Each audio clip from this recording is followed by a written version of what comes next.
오늘 우리에게 주신 하나님의 말씀 열왕기상 19장 13절부터 21절까지 말씀입니다. 열왕기상 19장 13절부터 21절까지의 말씀, 저와 함께 한 절씩 교독하시겠습니다. 엘리야가 듣고 겉옷으로 얼굴을 가리고 나가 굴 어귀의 섬에 소리가 그에게 임하여 이르시되, 엘리야야, 내가 어찌하여 여기 있느냐? 하나님 여호와께 열심히 유별하오니 이는 이스라엘 자손이 주의 언약을 버리고 주의 제단을 헐며 칼로 주의 선지자들을 죽였음이오며 오직 나만 남았거늘 그들이 내 생명을 찾아 빼앗으려 하나이다.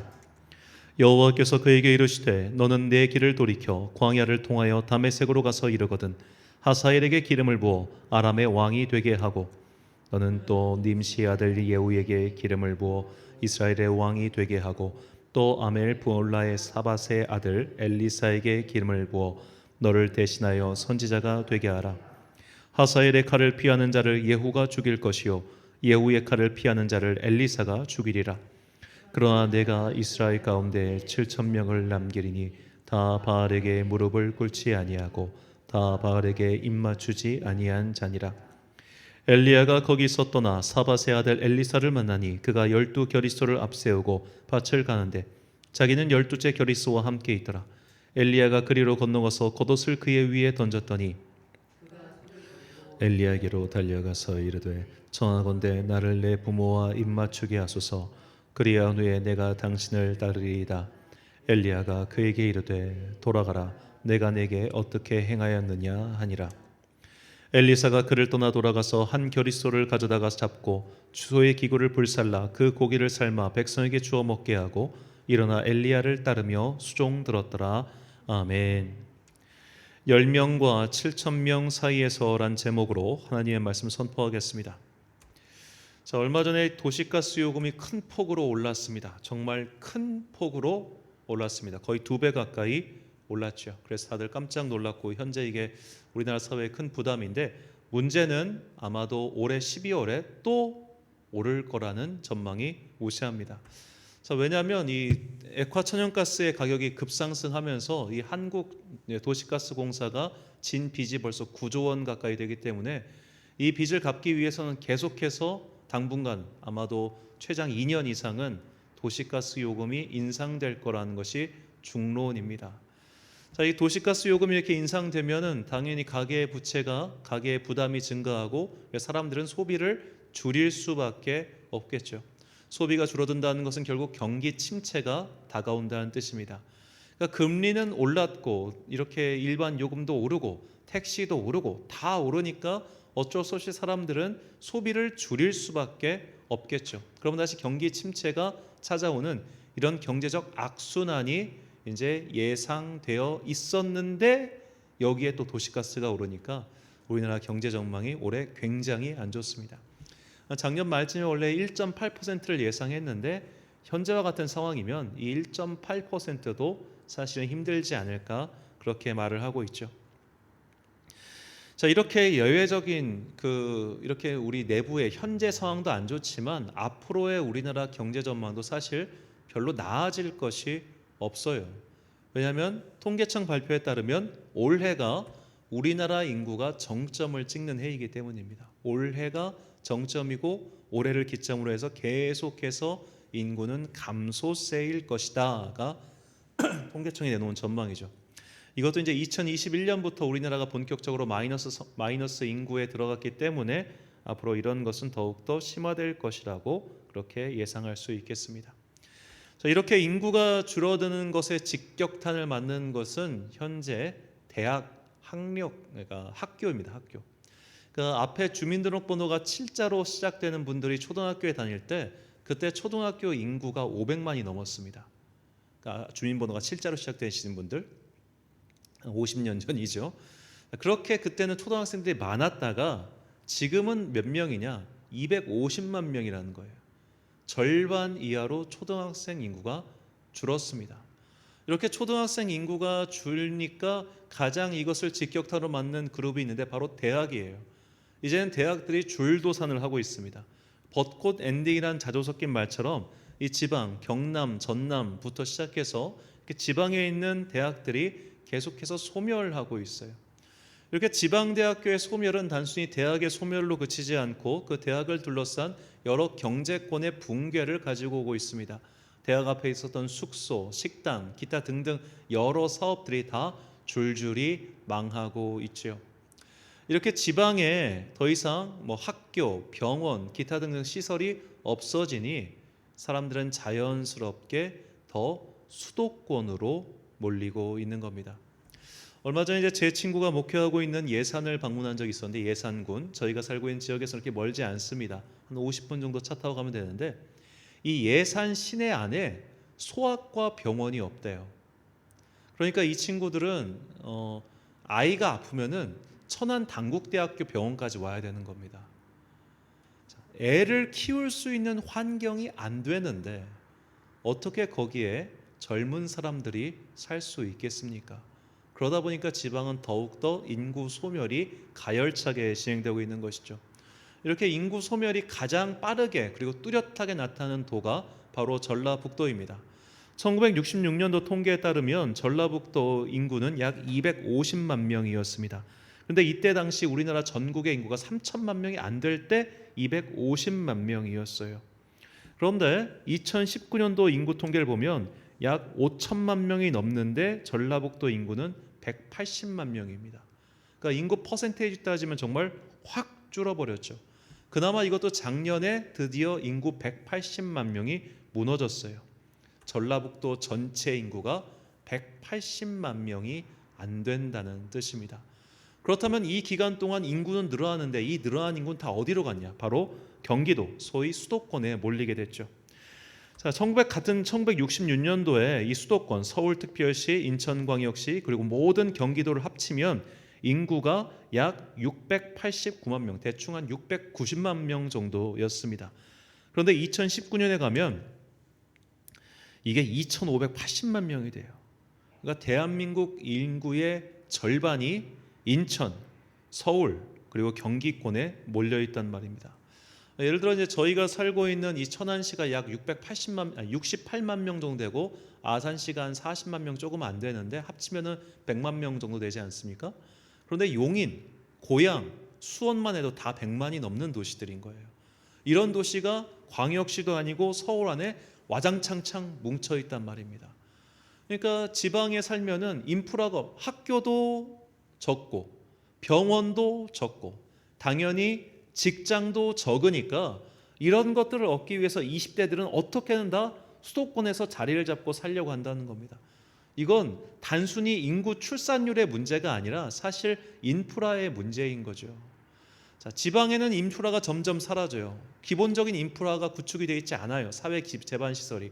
그러니까 너도 나도 수도권으로 몰리게 되고 수도권에는 그러니까 집값도 오르고 땅값도 오르고 사람이 살 곳이 없는 아주 그냥 꽉꽉꽉 몰려 사는 그런 콩나무 시루 같은 일이 벌어지고 있는 겁니다. 반면에 지방은 텅텅텅 비어가고 있죠. 여기서 이제 저희가 살고 있는 천안에서 당진까지만 쭉 가다 봐도 중간에 아파트 같은 거 짓다가 그냥 멈춘 데가 꽤 있습니다. 흉물처럼 남아있죠. 분양이 안 되니까 망해버린 거예요. 지방에는 이런 데가 참 많습니다. 반면에 경기도권은 계속해서 사람이 몰려들고 있죠. 앞으로도 이런 것은 더욱더 어떻게 보면 가열차게 진행될 겁니다. 이제는 20대 아이들은 특히 지방에서 대학 다니는 것을 싫어합니다. 과거 제가 대학 다닐 때만 해도 지방의 국립대들의 경쟁력은 솔직히 말해서 서울에 있는 유수의 대학들 못지 않았어요. 당시에 제가 대학에 들어갈 때 부산대학교 영문학과 같은 경우, 우리나라 최남단에 있죠. 부산대학교 그 같은 경우는 인문계열의 경우는 연세대학교 못지 않았습니다. 거의 1등급 아니면 못 가는 아주 최상위 등급의 지방대학교가 굉장히 많았어요. 그래서 지금은 아무도 그렇게 지방대학교, 국립대학교를 취급하지 않을 겁니다. 너도 나도 어떻게든 인서울을 하기 위해서 몰려들고 있죠. 그러다 보니까 지방에는 사람들이 텅텅 비어 있는데 수도권 대학으로의 어떤 몰입도와 집중력은 더욱더 가혹하게 진행되고 있는 겁니다. 그러면서 이제 젊은이들은 어떻게든 수도권에 살려고 하고 지방에는 사람이 없어지는 이런 일들이 벌어지고 있는 것이죠. 자, 이런 현재 같은 시스템 속에서 과연 우리나라는 어떻게 가야 될까요? 제가 참으로 안타깝고 속상한 것은 제가 매일매일 정치, 시사, 라디오를 듣고 있는데 어느 정치인도 이런 지역의 균형 발전을 위해서 정말로 비전을 제시하거나 노력하는 사람을 전 지금까지 본 일이 없습니다. 저만 속이 타나 봐요. 자, 그런데 참 얼마 전에 아주 의미심장한 일을 봤는데, 이 백종원 씨, 이 더본 코리아 대표인 백종원 씨가 자기 고향인 예산에다가 그 시장을 새롭게 리모델링을 했습니다. 본인이 일단 자본을 투자해서 시장을 리모델링한 다음에 이 리모델링돼서 성공한 시장을 예산군청에서 사기로 계약을 한 거죠. 그렇게 해서 이렇게 1월 9일부터 장사를 시작했는데 벌써 하루에 10,000명씩 이곳을 방문하고 있다고 합니다. 정말 싸고 맛있대요. 삼겹살 100g이 4,900원이랍니다. 나중에 꼭 가까우신 분들은 여기서 즐겨보시기 바랍니다. 그러니까 이렇게 시장을 만들어 놓으니까 지방으로 사람이 일단 오게끔. 물론 이것은 어떻게 보면 언발의 오줌 놓기 같은 아주 그냥 미미한 일일 수 있어요. 하지만 지금 내가 할 수 있는 일을 해보는 겁니다. 더 이상 이렇게 지방이 무너지지 않게. 무슨 백종원 씨가 돈 더 벌려고 이걸 하겠습니까? 돈 벌려면 아까 말한 것처럼 수도권에다 이런 거 해야지. 근데 지방에, 자기 고향에 이렇게 무너져가고 사라져가지 않도록 발버둥을 쳐보는 거죠. 발버둥을 쳐. 저는 이제 백종원 씨가 기독교인이라는 것이 참 다행이고 감사합니다. 이렇게 사회의 빛으로서 사회가 무너지지 않도록 자기의 삶 속에서 최선을 다해서 발버둥 치는 사람들이 한두 명씩 늘어날 때 정말로 이 세상은 조금 더 나은 세상이 되겠지요. 오늘 본문에는 이렇게 발버둥 친 한 사람의 이야기를 우리에게 전해주고 있습니다. 오늘 본문의 주인공은 엘리야입니다. 엘리야는 북이스라엘 오므리 아합 왕조 때 사람이에요. 이 화면의 오른쪽에 있는 사람이 오므리고 그 왼쪽에 있는 사람이 그 아들인 아합입니다. 자, 오므리 왕가가 북이스라엘 다스릴 때 두 가지 특징이 있습니다. 첫 번째로 경제적 안정이었습니다. 그러니까 이 사람들이 외국인 페니키아와 무역을 하기 시작함으로써 이 외국의 선진 문물이 북이스라엘에 들어오고 그래서 경제가 부강해지고 국경이 단단해졌어요. 즉 사람들의 삶이 안정화되기 시작한 겁니다.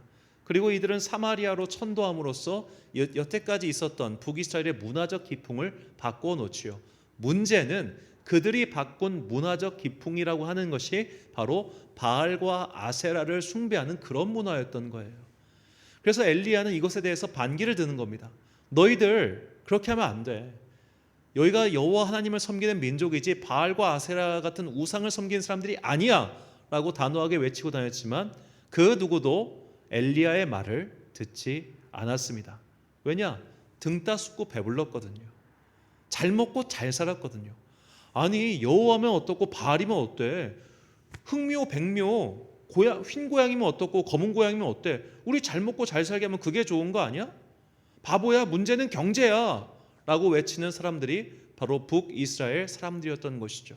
등 따숩고 배부르고 잘 먹고 잘 살게 되니까 여호와 하나님을 섬기든지 바알을 섬기든지 그건 중요하지 않게 된 거예요. 중요한 것은 내가 잘 사는 것, 그게 된 거예요. 그때 아니야, 하나님을 따르는 의와 진리의 길이 중요해 라고 외치는 엘리야는 혼자서 고독한 싸움을 하고 있었던 겁니다. 우리가 성경의 표면만 보면 마치 그가 승리한 것처럼 보이죠.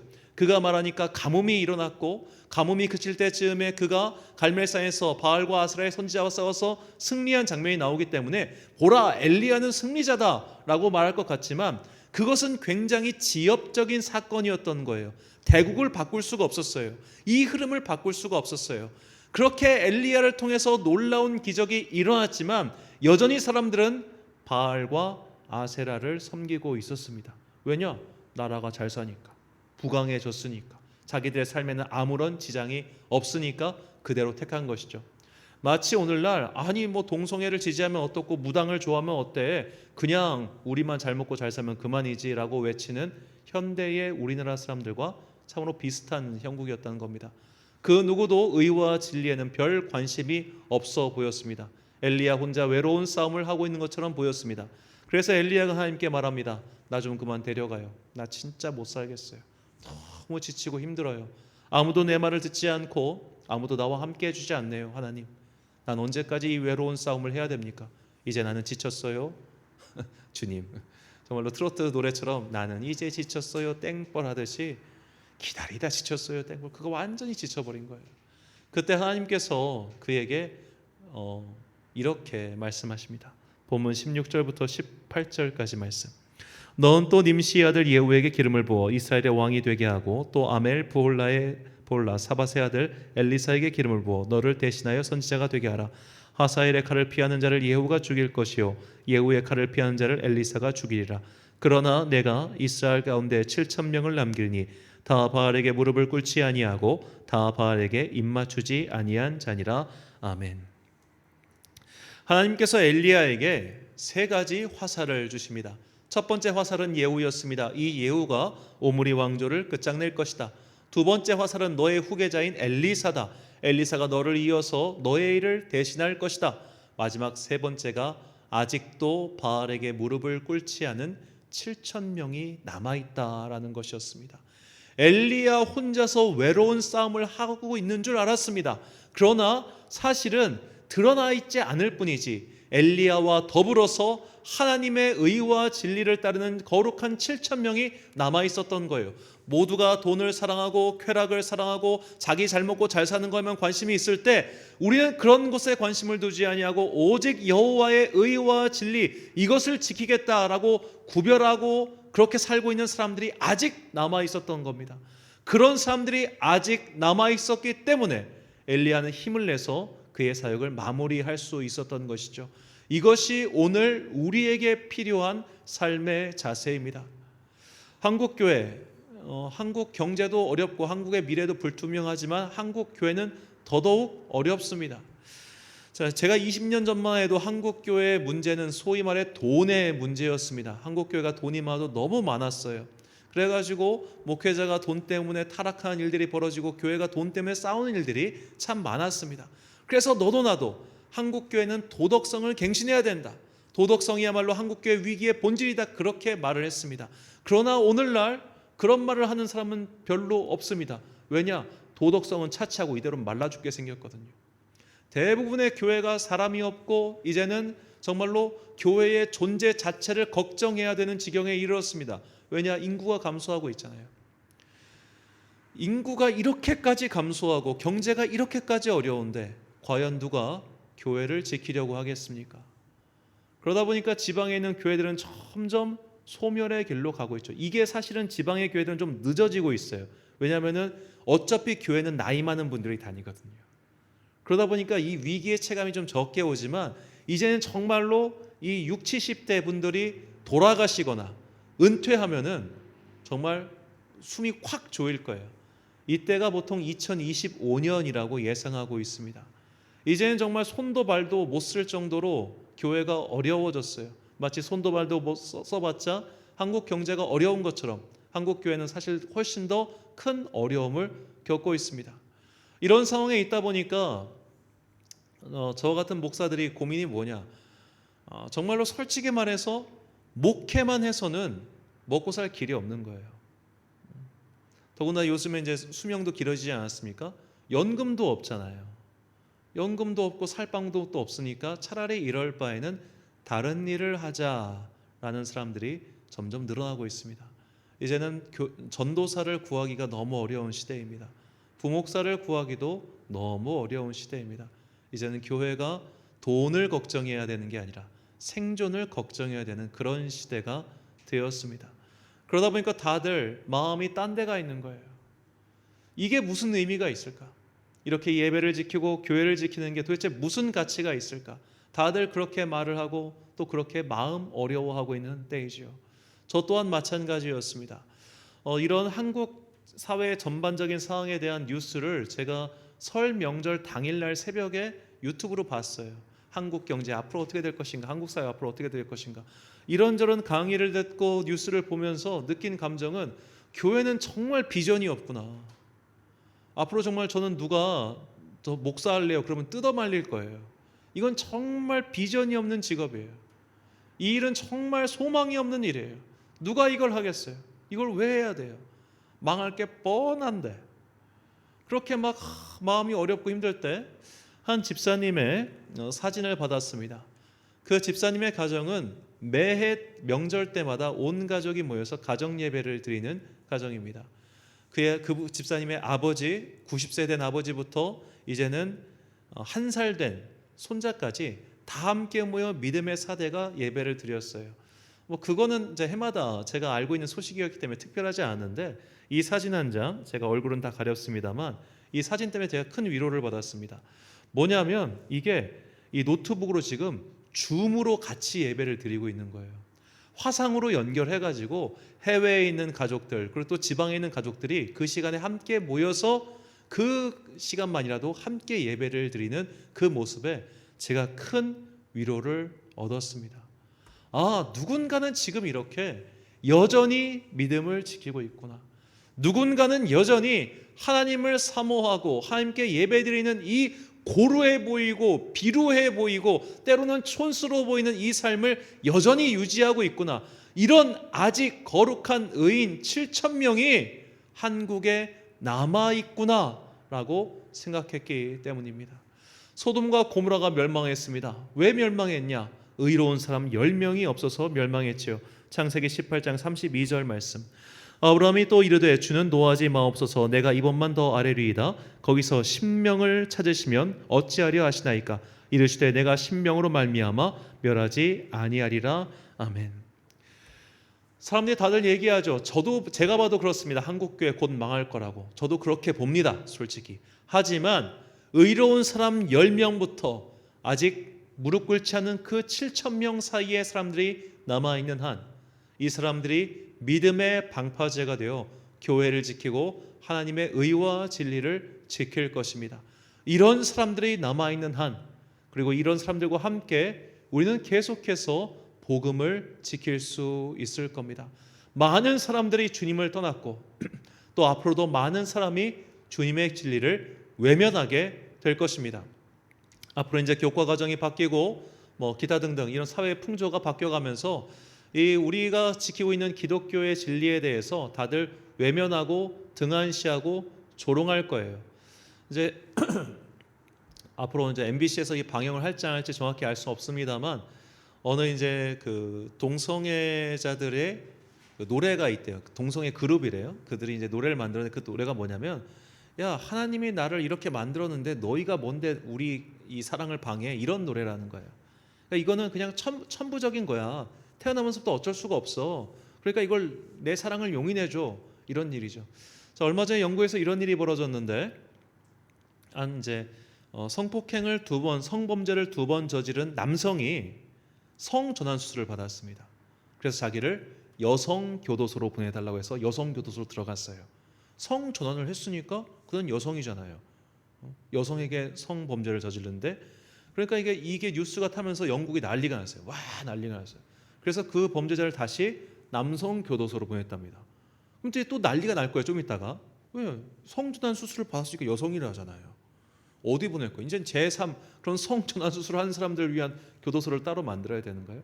그러니까 자연스럽지 못한 일을 하면 이렇게 일이 꼬이게 되어 있는데, 지금 이런 것에 대한 어떠한 뭐라고 해야 될까요? 고려도 없이 우리 사회가 바뀌어가고 있는 거예요. 이제는 막 유튜브라든지 그런 방송에서는 이런 것들이 서슴지 않고 돌아다니고 있습니다. 그리고 이것을 마치 최신인 양, 마치 진보적인 일인 양, 대학가에서는 아이들이 이런 것에 대해서 아무런 의심이 없다고 하더군요. 이렇게 세태가 변해가고 있을 때 우리 같은 사람들이 얼마나 고루하고 얼마나 촌스러워 보이겠습니까? 우리 같은 사람들이 얼마나 답답해 보이겠습니까? 그러나 우리는 이 길을 끝까지 갈 거예요. 이 10명과 7,000명 사이에 남아서 끝까지 믿음을 지키고 끝까지 진리를 지킨 자들에게는 주님께서 반드시 상을 주신다고 약속하셨습니다. 요한계시록 2장 26절과 28절 말씀 다 같이 한 목소리 읽겠습니다. 시작.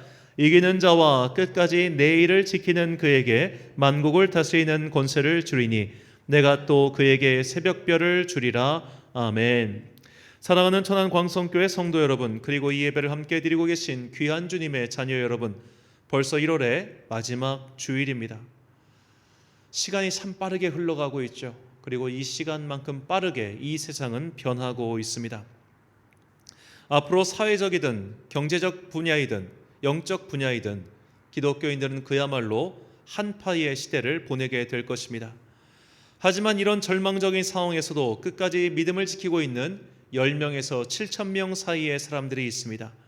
바로 이들이 악의 세력에 의해 교회가, 진리가, 하나님의 나라가 허물어지지 않도록 지키고 있는 사람들입니다. 그러므로 절망하지 마십시오. 포기하지 마십시오. 나만 혼자 싸우고 나만 혼자 외롭게 있는 것이 아닙니다. 분명히 의로운 자들, 하나님을 신뢰하는 사람들이 남아 있습니다. 그들과 함께 손에 손을 잡고 악의 세대와 맞서 싸웁시다. 시대를 역행하는 의와 진리의 그런 연어가 되어 이 시대를 한번 바꾸어 봅시다. 누군가는 우리를 구닥다리라고 비난하고 조롱해도 개의치 마십시오. 이미 우리 주님이신 예수님께서 그런 조롱을 받으셨기 때문입니다. 무화과 나무 잎이 마르고 포도 열매가 없으며 감람나무에 소출이 없어도 나는 여호와로 말미암아 기뻐하리로다 라고 노래했던 선지자들처럼 우리 눈앞에 아무런 증거가 보이지 않아도 믿음을 가지고 끝까지 걸어가는 여러분과 제가 되시길 주님의 이름으로 축원합니다. 기도하겠습니다. 사랑과 내가 풍성하신 아버지 하나님, 우리는 마치 세태를 거슬러 올라가는 사람들 같습니다. 우리는 마치 어리석은 자들처럼 보이고 조롱받을 자들처럼 보입니다. 그러나 주님, 우리의 믿음의 선배들이 걸어갔던 그 의와 진리의 길, 영원한 하나님 나라의 복음의 길을 우리 또한 이어서 걸어가겠습니다. 그렇게 의로운 사람 10명과 7,000명 사이에 남아 끝까지 믿음을 지키고 있을 때 우리는 마침내 주님께서 다시 오시는 날, 그날에 의의 면류관을 얻게 될 것입니다. 그 상 받을 날을 바라보며 오늘도 나에게 주어진 이 소명의 길을 끝까지 잘 감당할 수 있도록 우리에게 성령의 은혜를 부어 주옵소서. 믿음을 끝까지 지킨 자에게 반드시 상 주시는 예수 그리스도의 이름으로 기도드립니다. 아멘.